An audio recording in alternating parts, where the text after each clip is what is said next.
Radhe Radhe friends, चलिए हम इस परमात्मा अच्छे कर्म और बुरे कर्म का फल ब्याज सहित वापस करता है, इसकी प्रेरक कहानी सुनते हैं।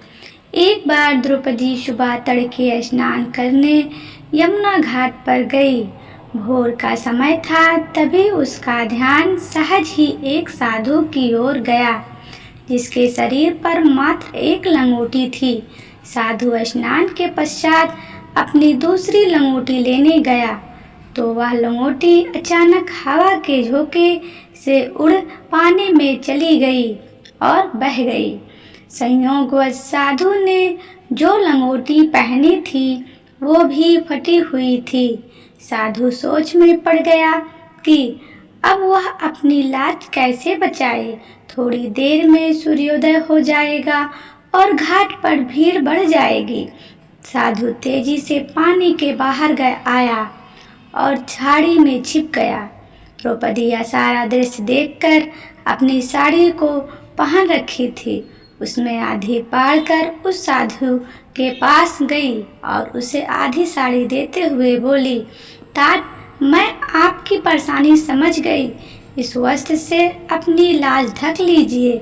साधु ने संकोचाते हुए साड़ी का टुकड़ा ले लिया और आशीष दिया, जिस तरह आज तुमने मेरी लाज बचाई, उसी तरह एक दिन भगवान तुम्हारी लाज बचाएंगे। और जब भरी सभा में चीरहरण के समय द्रौपदी की करुण पुकार नारद ने भगवान तक पहुंचाई, तो भगवान ने कहा, कर्मों के बदले मेरी कृपा बरसती है, यह कोई पुण्य है द्रौपदी के खाते में। जांचा परखा गया तो उस दिन साधु को दिया हुआ वस्त्रदान हिसाब में मिला, जिसका ब्याज भी कई गुना बढ़ गया था, जिसको चुकता करने भगवान पहुंच गए। द्रौपदी की मदद करने दुशासन चीर खींचता गया और हजारों गज कपड़ा बढ़ता गया।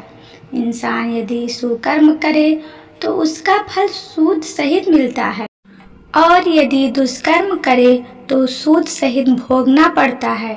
इसलिए इंसान को सोच समझकर कर्म को करना चाहिए। हे फ्रेंड्स, अगर यह मेरी कहानी आपको अच्छी लगी हो तो हमारे वीडियो को लाइक कीजिए और ज़्यादा से ज़्यादा शेयर कीजिए, ताकि दूसरे इंसान भी दुष्कर्म करने से पहले 100 बार सोचे। हे फ्रेंड्स, हम भले ही नहीं जानते हैं कि हमसे क्या कर्म कर रहे हैं, लेकिन इसका लेखा जोखा हमारे परमात्मा के पास होता है। इसलिए हम सोच समझकर कोई भी कार्य करें। धन्यवाद वीडियो को देखने के लिए।